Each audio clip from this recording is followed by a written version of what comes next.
Bismillahirrahmanirrahim. Assalamualaikum warahmatullahi taala wabarakatuh. Alhamdulillah nahmaduhu wa nasta'inuhu wa nastaghfiruh wa nastahdihi wa nu'minu bihi wa natawakkalu alayhi wa na'udzu billahi min shururi anfusina wa min sayyiati a'malina. Man yahdihillahu fala mudhillalah wa man yudlilhu fala hadiyalah. Asyhadu an la ilaha illallah wahdahu la syarika lah wa asyhadu anna Muhammadan abduhu wa rasuluh. Allahumma salli ala sayyidina Muhammad wa ala ali sayyidina Muhammad. Qala Allah subhanahu wa ta'ala, laisa kamitslihi syai' wa huwas samiul alim. Alhamdulillah, segala puji dan syukur kita pada Allah Subhanahu wa taala yang telah mengumpulkan kita dalam majlis ilmu pada malam ini. Mudah-mudahan Allah taala meningkatkan ketakwaan kita kepadanya, menambahkan bagi kita kebajikan dan menjadikan diri kita orang yang tekun dalam pengabdian kepada Allah. Dan malam ini kita sambung kepada qaul musannif rahimahullahu taala wa nafa'anallahu taala bi ulumihi fid dharain. Bait yang ke-40 di mana musannif rahimahullah taala telah menyebutkan Allahu wa la syai'a ma'ahu wa huwa al-an ala ma alaihi kana. Telah ada Allah dan tiada sesuatu di sampingnya, dan ia kini sebagaimana adanya semula.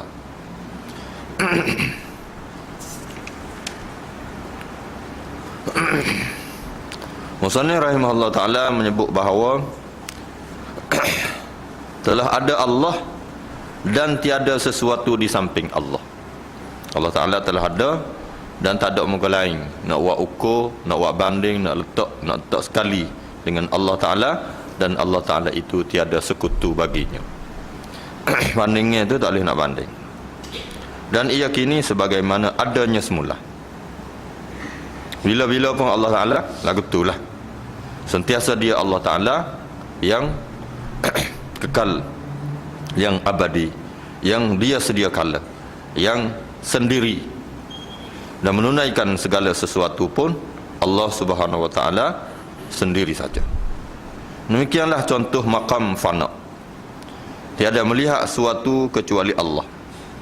Bagaikan seorang di dalam gedungnya, kemudian dia mengisi rumah dengan segala perabot dan boneka atau patung. Lalu ditanya, siapakah yang ada di dalam gedung itu? Jawabnya, hanya ia seorang. Yakni semua boneka dan berhala itu tidak dapat disebut sebagai teman atau kawannya.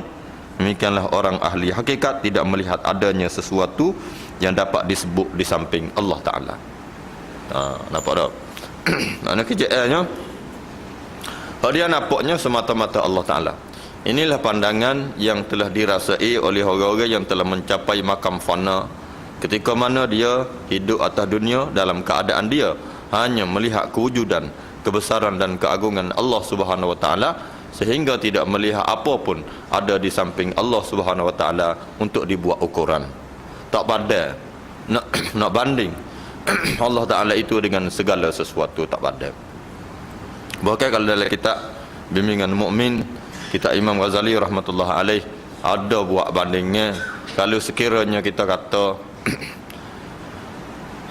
jaya gini ni kerana kerjaan, kerana kemahuan awak dan kemahuan Allah, jaya. Bila sebut kemahuan orang tadi dan kemahuan Allah Ta'ala, maka jayalah program tadi. Dia kata perkataan lagu tu adalah perkataan yang tidak beradab dengan Allah. Maknanya dia anggap, orang ni telah menganggap bahawa setara Allah Ta'ala untuk diletak Allah Ta'ala dan orang tadi. Nak letak orang, Allah Ta'ala dan orang tu sebagai kita kata samakelah. Samakelah.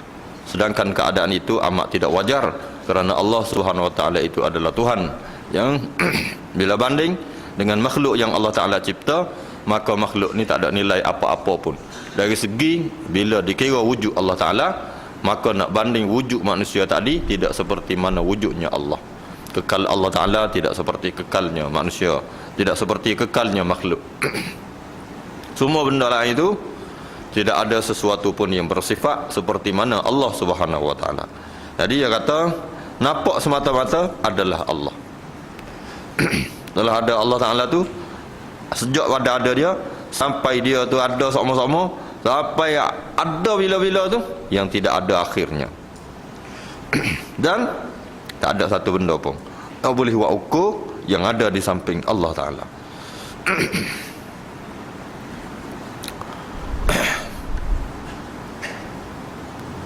Ada satu ayat Al-Quran yang disebut qad ahamma bihi wa hamma biha, qad ahammat bihi wa hamma biha. Yang cerita ni adalah cerita daripada Zulaikha, isteri, dia panggil Imra'atul Aziz, isteri kepada satu orang pembesar Mesir pada masa tu. Di kalangan ulama-ulama ahli tafsir Mesir, dia kata tak boleh baca qad ahammat bihi wa hamma biha laula ar-ra'a burhana rabbih. Dia kata kita kena qad ahammat bihi, qad ahammat bih berhenti situ.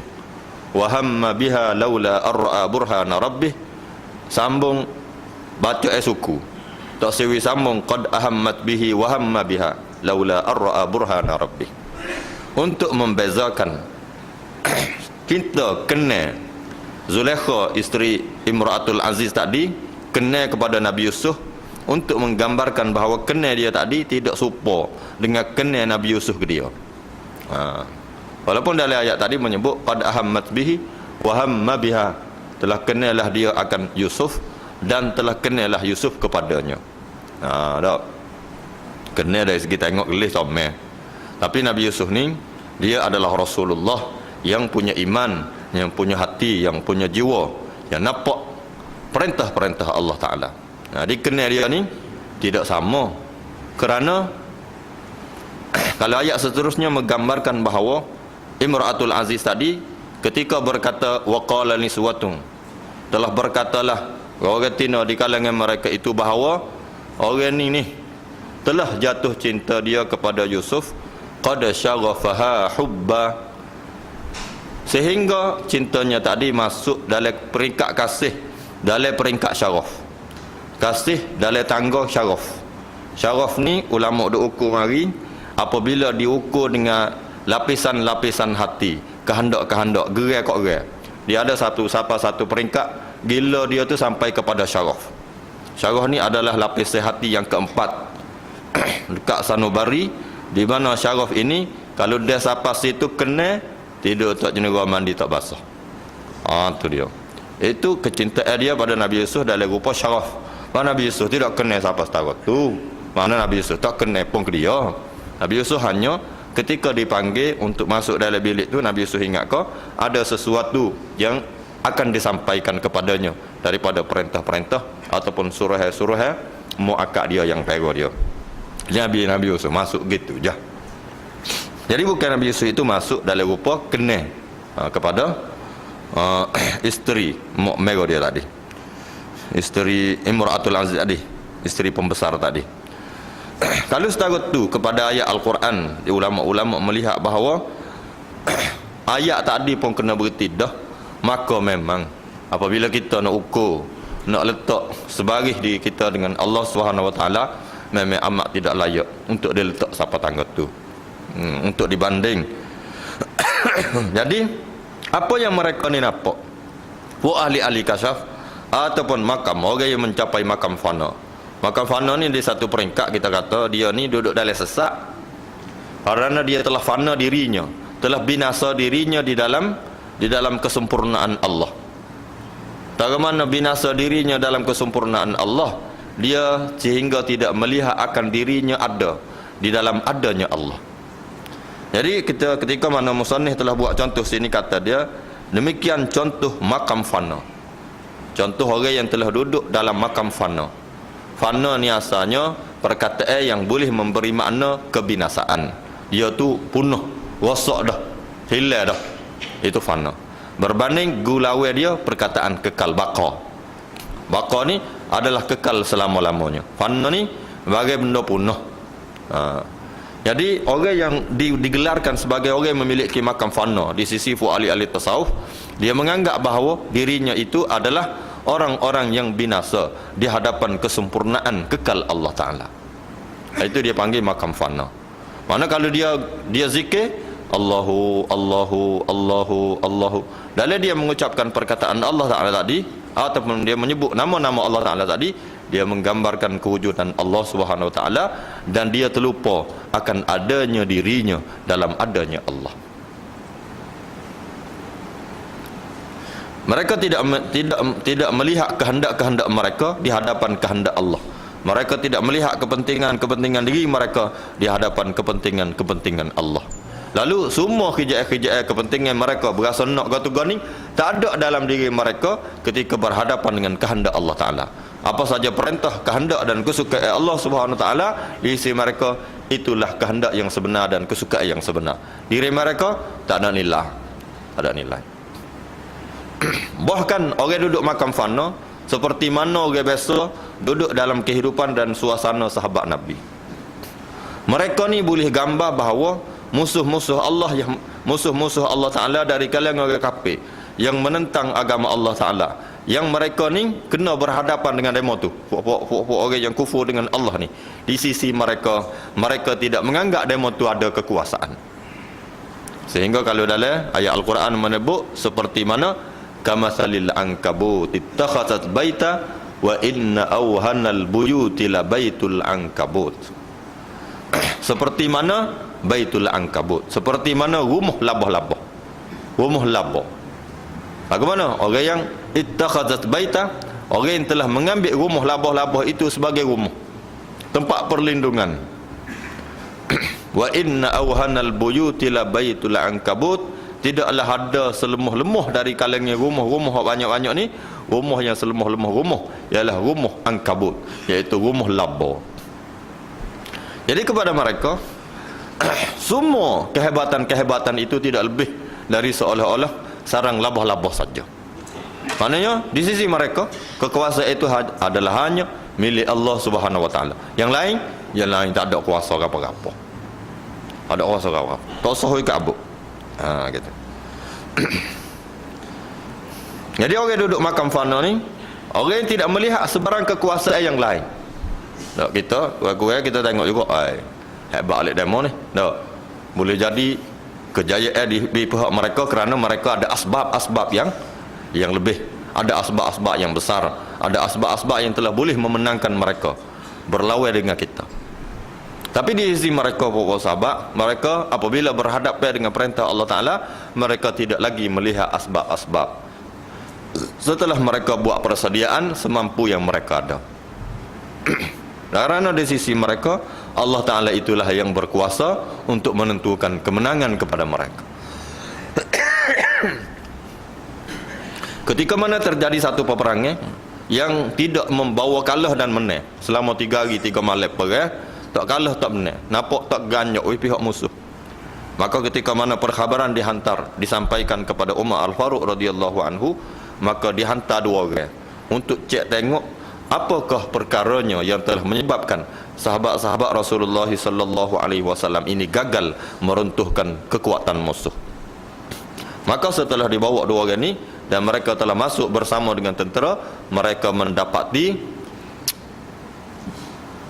tentera-tentera yang berperang dari kalangan sahabat Rasulullah sallallahu alaihi wasallam ini gagal untuk memenuhi kehidupan sunnah Rasulullah sallallahu alaihi wasallam dalam kehidupan mereka. Maka kata dia, kita gagal bukan kerana kekuatan musuh, tapi kita gagal kerana kita terlupa dalam menunaikan perintah Allah Ta'ala dan sunnah Rasul sallallahu alaihi wasallam. Walaupun sekecil-kecil sunnah dalam rupa bersugi gigi sahaja, rupa sugi tak ada nak buruh gigi perang, maka telah menyebabkan mereka ni telah gagal dalam berhadapan dengan musuh-musuh Allah. Ketika mana mereka kembali kepada sunnah Rasulullah sallallahu alaihi wasallam, maka runtuhlah musuh Allah Ta'ala. Rupa-rupanya orang yang nak masuk di makam fana ni, mereka telah rasa kebesaran dan apa kita kata kehebatan daripada sunnah-sunnah Rasul sallallahu alaihi wasallam. Orang boleh rasa jijak molek dengan kebesaran Allah Ta'ala, baru boleh dia rasa makam fana, makam binasa yang ada pada dirinya. Tapi selagi dia tidak dapat merasai kehebatan dan kekuasaan Allah Subhanahu Wa Ta'ala, berasa ananiyah yang besar, kehebatan dirinya yang hebat, kelebihan-kelebihan yang ada pada dirinya, maka kelebihan-kelebihan ini tidak akan dapat membawa dia untuk duduk dalam makam fana. Dan mereka tidak akan dapat melihat musuh-musuh Allah Ta'ala itu sebagai musuh-musuh yang tak kuat. Mereka akan berasa bahawa mereka tu kuat. Kerana orang tadi masih belum dapat meletakkan Allah Subhanahu Wa Ta'ala di tempatnya yang sebenar. Gitu. Jadi ya contoh kata dia, tiada melihat sesuatu kecuali Allah. Orang yang makan fana ni, dia hanya melihat Allah ya. Hanya melihat kehebatan, keagungan, kebesaran yang ada pada Allah Subhanahu Wa Ta'ala. Bagaikan seorang di dalam gedung. Jadi contoh, satu orang duduk dalam gedung ataupun duduk dalam rumah. Bila dia duduk dalam rumah dia, kemudian dia telah mengisi rumah tadi dengan segala perabot. Dalam rumah dia ni ada perabot. Perabot ni dalam kalengnya dia bubuh perabot, ada patung-patung, ada rima air kerah. Tak, kita kata rima celuk air kerah. Ada boneka-boneka, ada patung-patung. Jadi masuk bubuh tak belaka dalam rumah. Daripada kalangan patung-patung dan segala haiwanat masuk bubuh capu pergi dalam belakang tu, dalam gedung tu belaka. Lalu ditanya siapakah yang di dalam gedung itu? Apa dia duduk dalam gedung tu, duduk apa orang? Maka jawabnya, saya duduk sorang. Tak, betul dia duduk sorang. Sebab apa? Sebab apa dia boleh jawab duduk sorang? Pasal dia tidak nilai benda-benda tadi itu sebagai satu kehidupan. Benda tak ada nilai apa-apa. Jadi ya, jawab dia sorang ada. Walaupun ada patung, walaupun ada orang-orang yang lain dalam rupa berhala-berhala ataupun patung-patung, boneka-boneka yang macam-macam. Yang ni semua boneka dan berhala-berhala itu tidak dapat disebut sebagai teman, tidak dapat disebut sebagai teman ataupun kawannya. Gitu. Jadi kita dengan Allah Ta'ala, tak kira kita nak sebut ada kita di hadapan ada Allah Ta'ala.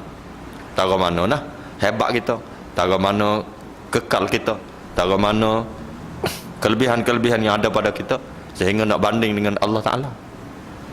Gitu. Jadi kalau orang dia atas Tuhan tu orang kita nak gocah, tak. Orang ni sesak doa, sesak barat, tak tahu apa. Mana orang yang sangat tak tahu siapa dia, Allah Ta'ala. Tak. Ada kayak bunyi gagal dulu. Dia bila tanah pohon bakar banyak molek, tiba-tiba turun hujan. Duk tengah bakar, duk tunggu nak kutik, turun hujan. Bau kena 3 malam. Turun hari ketiga tu tengok-tengok terbakar, beranak habis. Segala daun tak boleh kutik, buruk. Tak boleh buat apa kali. Lalu balik ambil sadak, nak minta cabar tu berat. Walaupun di satu segi kita nampak perbuatan itu adalah perbuatan yang sangat biadab dengan Allah. Tak lawan. Mana kalau orang tu dia ada kuasa, dia ajak Allah Ta'ala perang, lepas tu kita panggil orang biadab. Kalau dia ada kuasa. Tapi hak sebenar-sebenarnya dia tu tak ada apa-apa. Di hadapan kekuasaan dan kehebatan Allah Ta'ala, bukan dia sekadar biadab, dia ni jenis orang tak tahu apa, jenis jahil murakab. Tak kenal siapa dia Allah Ta'ala. Dia ingat kau Allah ni benda lagu mana, zat lagu mana, moga lagu mana, dia boleh nak perang. Padai kau dengan dia tu. Tak. Kalau ujian Allah Ta'ala dia tak dapat bendung, tak dapat tahan dah. So kau nak berhadapan dengan Allah Ta'ala sendiri, zat yang maha berkuasa. Air ujian makhluk Allah Ta'ala buat turun tu tak lawan dah. Pak lawan ke tu jauh lagi lah. Gitu. Dari sini musannif telah buat contoh bahawa dalam gedung tadi tak ada guru untuk kita kata teman ataupun kawan. Demikian orang ahli hakikat tidak melihat adanya sesuatu yang dapat disebut di samping Allah. Tak boleh nak sebut sesuatu yang boleh disebut di samping Allah Subhanahu Wa Ta'ala. Tak boleh sebut. Cuma kalau kita dari segi mengucap syahadah, kita mengucap syahadah asyhadu an la ilaha illallah, dalam rupa menyaksikan ketuhanan Allah. Lepas tu wa asyhadu anna Muhammadar Rasulullah. Bukan kita mempertuhankan Muhammad, tapi kita kata Muhammad itu Rasulullah. Maknanya kita bukan beriman kepada Allah Ta'ala dan Rasul dalam rupa Muhammad itu mempunyai kehebatan dan kelebihan seperti mana Allah, tapi kita menyebut menyaksikan bahawa Muhammad itu adalah orang yang dihantar Allah Ta'ala sebagai utusannya ataupun Rasulnya. Mana Nabi Muhammad itu bukan seganding yang diganding dengan nama Allah, tapi Nabi Muhammad SAW itu adalah orang yang telah dihantar oleh Allah Ta'ala untuk memberi faham kepada manusia tentang Allah Subhanahu Wa Ta'ala.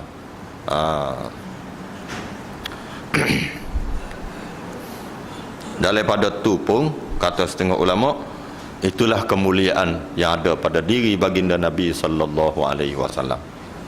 Tapi kita kena faham bahawa kemuliaan Nabi SAW itu pun sebenarnya bukanlah kemuliaan dia setara dengan kemuliaan Allah Ta'ala, tapi dia dipermuliakan Allah Ta'ala. Allah Ta'ala permulia Nabi dengan kedudukannya, iaitu makhluk yang dipermuliakan Allah Ta'ala dengan satu kemuliaan yang tersangat-sangat tinggi.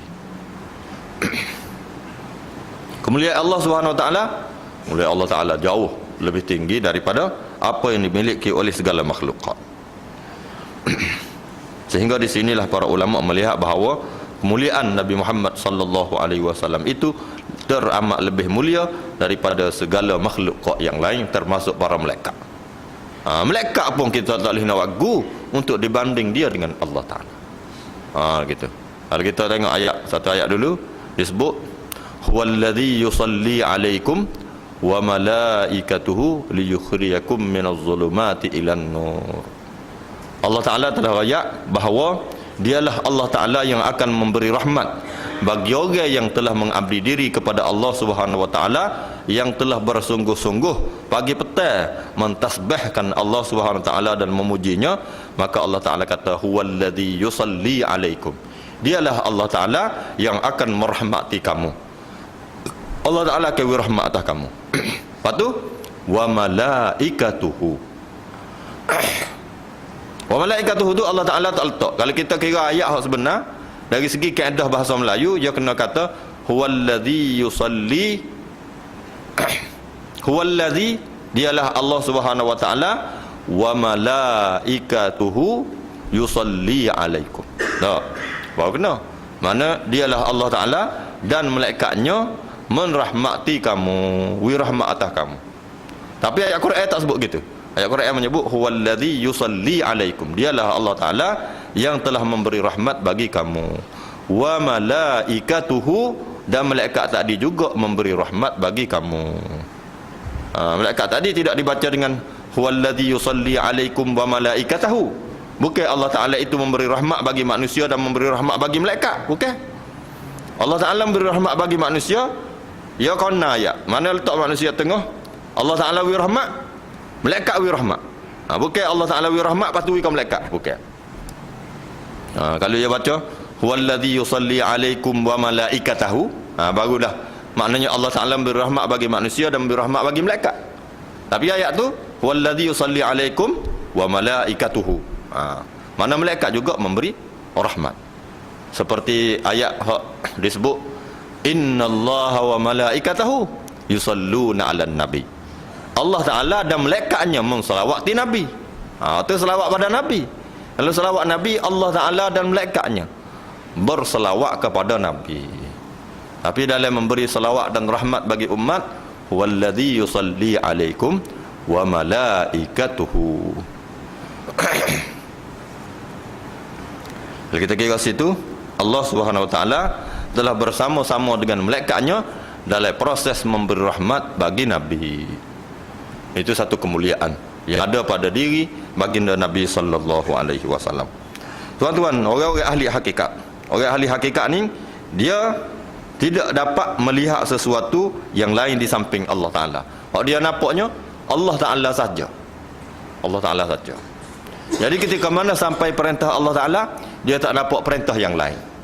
Selagi kita tak sampai di peringkat ni, kita jadi terera, degil, kerana kita melihat perintah-perintah yang lain itu ada nilai di hadapan perintah Allah Ta'ala. Selagi kita tak boleh nak buat kekuasaan-kekuasaan yang lain yang ada dalam hati kita, selagi itulah kita tidak dapat menunai perintah Allah Ta'ala, kerana kita telah menzahirkan perintah yang lain itu ada di hadapan mata kita, sedang perintah-perintah Allah Ta'ala itu kita tak berasa besar, kita tak berasa dia berkepentingan. Maknanya kita boleh, kita ni bila kita tak sampai kepada makam fana, makam kebesaran perintah Allah Ta'ala di hadapan perintah-perintah yang lain, ketika mana hayya 'ala salah siapa, kita nak buat kerja kita, rasa kita berasa kita ni ada nilai, ada nilai. Walaupun kehendak dari segi fiqh tak apa, kalau kita bunyi rebah hayya 'ala salah di Masjid Kota Baru, tak, kita nak balik di Masjid An-Naim, jadi kita kata kalau pergi selalu letak traffic light depan bazar Siti Khadijah ni, dia siapa An-Naim ni, tak, boleh letak situ sikit lagi. Dari segi fiqhnya mengizinkan kita berbuat demikian, kerana kita target untuk kita buat sesuatu dalam menunai perintah Allah Ta'ala di tempat hak kita nak buat. Tapi kalau tengok sahabat Nabi ridwanullahu alaihim ajma'in, ketika mana hayya 'ala salah, ketika mana Allahu Akbar sampai di telinga mereka, satu bata untuk melengkapkan satu bangunan, dia bubuh seming nak ikat, bila Allahu Akbar bata lepas bata. Mana tak bubuh kita, bermolek dah tu, bubuh kak, gilah. Habis dia tak ada sesuatu yang lain lagi pada masa tu untuk diperbesarkan dan untuk dilihat sebagai sesuatu yang berfaedah, sebagai sesuatu yang berguna, sebagai sesuatu yang ditaati. Tak ada. Dia tak ada kehendak di sisi mereka, mereka tak ada kehendak apa-apa di hadapan perintah Allah Ta'ala. Maknanya di sisi mereka kosong daripada menunaikan hak sesuatu yang lain. Tak kena dah, tak kena. Lagi itu juga berlaku pada Sayyidina Ali radhiyallahu anhu, ketika mana bersama dengan keluarganya sedang bercakap-cakap, tiba-tiba dia mendapati azan dilaungkan, Allahu Akbar, Allahu Akbar. Sayyidina Ali bangun tanpa menutup majlis. Kata setengah ulama, Sayyidina Ali bangun gitu ya. Okey. Sehingga kata ahli keluarganya, bila azan sampai di telinga para sahabat ridwanullahu alaihim ajma'in, masing-masing mereka tidak akan mengenal sesama mereka lagi, sehingga mereka membuat persiapan untuk menunaikan perintah Allah Ta'ala. Bukan dengan sekadar dia pergi bila-bila senyum, tak. Mereka pergi ambil air semaya dengan gementar dan rasa rendah diri di hadapan Allah. Puasa kenalin. Sehingga Sayyidina Ali telah menyebut bahawa satu debaran muncul dalam dirinya ketika mana dirinya akan berhadapan untuk sembahyang di hadapan Allah Ta'ala. Puasa kenalin. Itu tak ada nilai apa-apa, maya gitu. Dua rakaat agak dua, 4 rakaat agak 4, tak. Jika tak ingat agak, 3 kepak. Itu masalah. Maknanya hati kita ni, kita nak lepas diri untuk duduk di makam yang telah duduknya orang yang berjuang di jalan Allah Ta'ala ni. Allah, Masya Allah, banyaknya kekurangan, banyaknya kelemahan kita. Tapi kalau kita nak banding perjuangan yang telah diperjuangkan oleh ahli-ahli ibadat ini dalam membawa riadah diri mereka memahami dan mencapai Allah Subhanahu Wa Ta'ala ni, mereka lalu satu mujahadah dan riadah yang sangat hebat berbanding dengan apa yang kita lalu dalam kehidupan kita. Kita dikelilingi oleh dunia asbab yang hari-hari membawa kita kepada yakin. Tuan-tuan, kata ulama, bila kita berkecimpung dan berusaha bersungguh-sungguh pada satu kerjaan, maka akan zahir rasa saya kita pada pekerjaan-pekerjaan tersebut. Kita akan jadi berasa hebat terhadap pekerjaan tersebut, berasa kelebihan. Bayangkan tuan-tuan, kalau kita tak ada pitih kerjaan kita boleh pergi bandar Kota Baru, kutip botol plastik 10 botol plastik boleh 50 sen. Kalau boleh 20 tu ya, kalau boleh 100 boleh 5 riyal. Tak, kita kata. Jadi kita akan cari untuk dapat 5 riyal tadi dengan 20 jam ni. Dan satu botol kepada kita mempunyai nilai di sisi kita.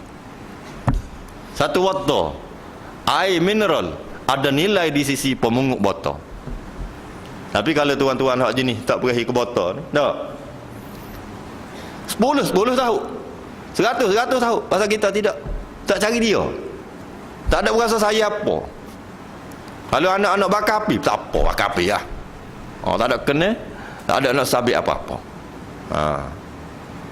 Tapi cedera anak kita ambil pitih 10 sen, buat pohonnya di kereta, di pintu kereta kita. Cedera buat pohonnya situ. Kenapa berkali? Ayah nak bagus cak je, dia mau lukis pohonnya dah.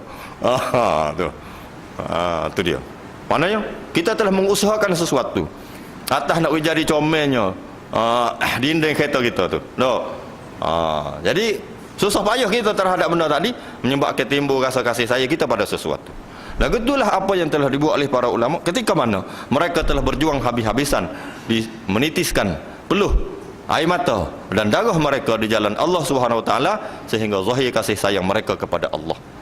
Mereka tidak melihat kepentingan apa-apa pun di hadapan kebesaran Allah Subhanahu wa taala sehingga digelarkan kepada mereka untuk mencapai makam fana, iaitu telah duduk di makam kebinasaan di hadapan keagungan dan kebesaran Allah Subhanahu wa taala. Mudah-mudahan tuan-tuan kita boleh dapat faham sedikit sebanyak daripada apa yang telah dikecapi dan dicapai oleh ahlillah, iaitu orang yang berjuang untuk mencapai Allah Subhanahu wa taala, insya-Allah. Dan ambo minta malam ni kalau kita kira tu tak malak juga, tapi saudara kita ni daripada Filipina, dia ni salah seorang daripada kawan peringkat adik yang belajar di Thailand Golok dulu, zaman-zaman kita duk ngaji hafiz dulu. Ada 8 orang pelajar daripada Filipina. Lah ni 8 orang pelajar daripada Filipina ni orangnya balik ke Filipina dan buka madrasah tahfiz. Dan salah seorangnya mari bersama kita malam ni. Dianya madrasah tahfiz dia duduk di tempat tahfiz dia ni asalnya dia mau tuwi pinjam. Dia mau pinjam ke dia. Tapi lah ni dia tengok suasananya nampak bahaya. Suasana nampak bahaya, budak-budak tak boleh ngapa kerana suasana tempat dia tu sudah mula berubah. Jadi dia kok mana pun telah berusaha untuk tukar tempat duduk dia ni untuk bimbing anak-anak kepada pemahaman penghafalan Al-Quran ni. Dia nak tempatnya tempat lain, terpaksa pindah ke tempat yang lain. Jadi dia telah berusaha jumpa dengan tuan tanah telah jualkan kepada dia daripada harga 1,200,000 peso kepada 950,000 peso. 950,000 peso ni harga pitih Malaysia kita 50,000 Malaysia.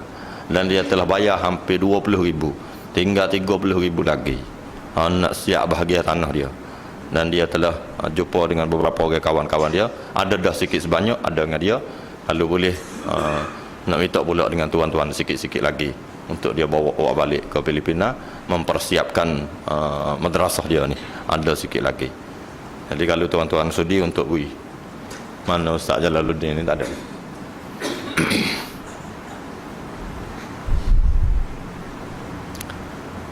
Adakah Ustaz Jalaluddin Filipina ni?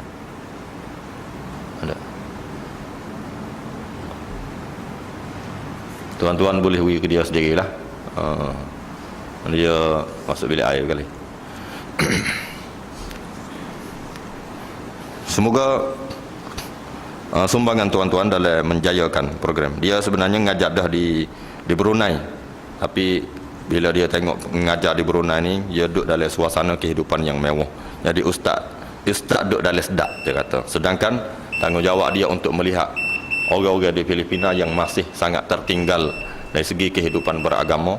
Jadi dia berasa bertanggungjawab untuk balik kampung dia dan mendirikan madrasah hafiz di sana, di dekat dengan kampung dia, di Cagayan, di bandar Marwah. Jadi cita-cita dia ni ambo tolong sokonglah. Semoga Allah SWT menjadikan cita-cita untuk dia mendidik bangsa dia, untuk mendidik anak-anak dia, anak-anak daripada generasi yang baru ni, agar boleh hidup kembali kepada kehidupan beragama, menghidupkan sunnah Rasulullah sallallahu alaihi wasallam dalam kehidupan mereka dengan sedikit daripada bantuan kita.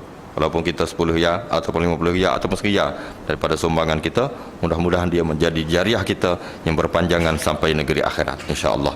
Semoga Allah Subhanahu wa taala menjadikan segala sumbangan yang kita beri dikira sebagai sumbangan yang bermanfaat untuk negeri akhirat kita, sesuai dengan hadis Nabi sallallahu alaihi wasallam menyebut, ittaqun nar walau bisyikki tamrah. Takutlah kamu dengan neraka walaupun dengan bersedekah dengan sebelah buah tamar. Aku qauli hadza wa astaghfirullahal azim. Wassalamualaikum warahmatullahi taala wabarakatuh. Allahumma arinal haqqa haqqan warzuqna ittiba'ah wa arinal batila batilan warzuqna ijtinabah birahmatika ya arhamar rahimin. Wa sallallahu wa sallama ala Muhammadin nabiyil ummi wa ala alihi wa sahbihi ajma'in. Subhana rabbika rabbil izzati amma yasifun wa salamun alal mursalin walhamdulillahi rabbil alamin.